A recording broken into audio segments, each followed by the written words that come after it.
Hi, my name is Melissa Trudinger and I'm one of the writers for the APA's In Motion magazine.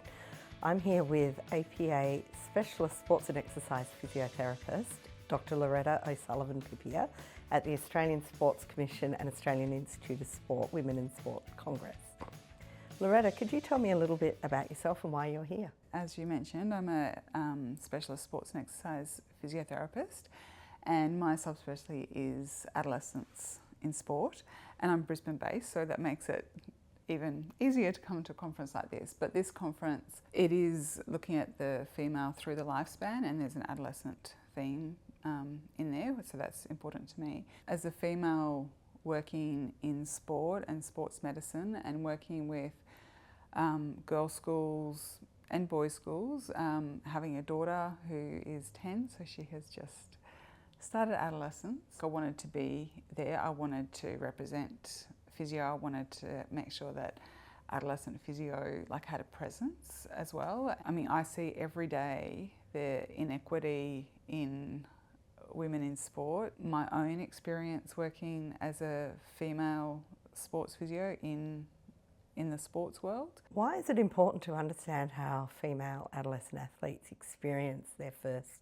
sporting injury and recovery? As physios, we tend to focus a lot on the biomedical, like the actual injury and the pathology, and there's lots of research, for instance, around ACL injuries and trying to understand why we have more females with ACL injuries, and there's a number of other injuries like patellofemoral pain. The gender difference in injury profile emerges during adolescence. I think initially we looked at all the bio kinds of things like body shape, hormones, and then it was sort of neuromuscular control. And now we're starting to see things with the social aspect or social context of sport, things like facilities and resources and funding and all of those kinds of things, and even just the gendered society from when you have a baby and young kids, what's expected of boys and girls. But there's not really anything around that injury experience. My poster presentation is about an ankle injury, and it's a really simple ankle injury. And so even though you might have the same injury, and we might know how to manage that injury from a biomedical point of view, the social context around that injury in boys and girls is really different. And we see there's a big gender difference in things like persistent pain and complex regional pain syndrome, neuropathic pain, all of those types of things. And in adults, there's more females than males, and it's about 2 to 1. But in adolescents, it's about 7 or 8 to 1 females to males, and it often starts from a really simple ankle injury. But over the years, what I've seen so many times is that social environment around that injury experience is very different in males and females, and from a clinical perspective, I think actually contributes to and feeds rates of persistent pain, and it's something that's not really spoken about in the literature. So what factors do contribute to positive or negative experiences in these girls? So the case study that I've put forward on my poster, I've done a sort of graphic novel, 3 little stories, which is something that adolescents like a lot, which is why I picked that. But the first story is really typical, where you see a girl has gone down and everybody rushes in. The adults, the players, and everybody is using this language which is really catastrophizing and really worrying to her. And then that story unfolds and that continues. So she's told not to move it. She's not allowed to actually really listen to her body. She's told what to do. She's doubting herself. She's getting really scared and really overwhelmed, and they're carrying her off, and very typically she's gone to ED and she's really worried about it, and so then they medicalise everything. They get x-rays. She ends up in boot and on crutches. She goes home. The parents and her family just wait on her, tell her not to do anything. She goes to school, and one thing that's most people probably don't realise that even in that school environment, the way an injury is sort of treated by the cohort is very different in a girls' school than a boys' school. And in girls' schools, there's a lot of social currency in helping and nurturing. And there's almost like a competition of who can help the most. And if you get a lift pass and you can be the assistant, then that's kind of friendship points, and other people start to feel excluded. And so this kind of feeds into everything.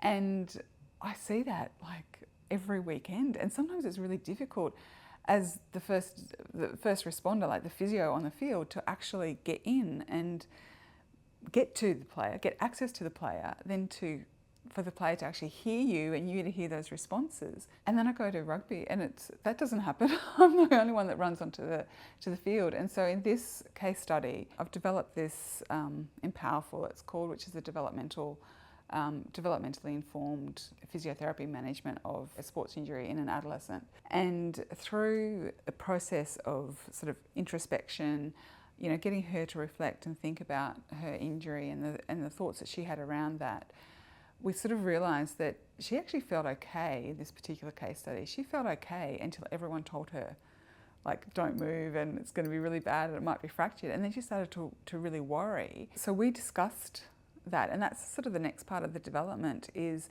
you do this introspection and then this intentionality, which is actually starting to develop those executive functions like goal setting, planning, clinical decision making, or just decision making in this case. And so by using that model, bringing that out, she kind of said, do you think we could talk to the coaches and to the players and change this? And so we spoke about what that would look like, and it was about having specific roles and letting everyone know. And one of the key things that she said was that, well, I saw all the adults coming in and I thought we needed to address it from the adults. I said to her, why did the players come? And she said, well, if you don't come in, then you're seen as mean and then you're excluded, and so you can't not come in. So if one person comes in, you all have to come in. And so we sort of unpacked that a little bit more and discussed it. And I said, so if no one came in, it would be okay. She goes, yeah, but then the player might feel isolated.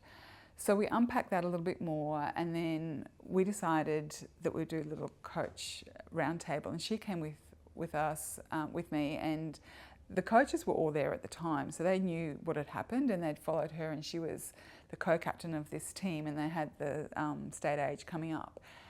And we had some really experienced coaches, and then we had some more junior coaches, and some of those junior coaches were actually studying physio or psychology or other health-related things at uni. And by, again, not just dictating to them, using, again, that developmental model and getting that discussion and introspection and planning, we all came up together with this model where we would have really clear roles and responsibilities within the team that everybody knew about, and they understood why they were doing that. And that meant that the person who was injured wasn't going to feel isolated, because they could trust and respect that the physio was going to come out, the manager was going to make sure that would happen, that the other players could go into a huddle knowing that their teammate was looked after and they could focus on the game and the performance. That also gave the medical staff and the coaches time to reframe that language from being really catastrophizing to being more resilient. It just gave us time. And then the players at halftime or after the game could be given like a very different take on that injury, and then it would feed from there. And just by making those few little social tweaks, the carnival, which was in 2 weeks' time, completely different with injuries, much more positive vibe, just calm, really. So it was really a process of using that developmental model, and I've put in that the comic strip at the end of each one, who will she become? Because adolescence is about identity formation. That's your primary fundamental task, is identity formation. And so you can see, if you follow the first comic strip, you can imagine who she would become. If you follow the second one, you can again imagine who she will become, and they're quite different. And I think as an adolescent physio, I often think about who am I constructing and what is she going to be like as an adult patient, as an adult athlete, and as an adult person. And when she's an adult and she sees another physio, I'm hoping that she will have better health literacy, that she'll be less likely to have persistent pain or chronic pain. What should coaches, physios, other health professionals and parents for that matter understand about sports injuries then, based on your framework that you've set up? Yeah, so in the framework I've got the bio at the centre of that, and so that the bio sort of encompasses the actual injury and the pathology, but it also encompasses biological changes which are happening in the body, so being aware of those things. We need to be aware of growth plates, and we need to be aware of the impact of growth spurts and things like that. But the bio also encompasses the neurodevelopment, and there's some really key structural development that happens in the brain. So that's the first thing that we need to certainly consider that. But then that she is developing who she will become, and that's through a process of introspection and then the forming those executive functions. So we have to teach them how to plan and be involved in that decision making. That kind of keeps feeding back into each other. And then that leads to identity formation, but that all sits within the social context. And adolescence is like the biggest social change ever in your life. And we can't forget that in all aspects. And it's interesting in the talks today from various people, one key thing that keeps coming up is that athlete voice and collaboration and being involved in those decisions, and I think we can do that in health as well as sports science. What would be your message to physiotherapists when they're working with adolescent athletes, female adolescent athletes? So I would say Empowerful.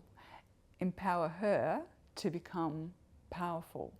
So empower is what we do as clinicians. Rather than prescribe or instruct, if we empower through curiosity and just in collaboration, then she becomes, which is the developmental process of identity formation, powerful, the outcome.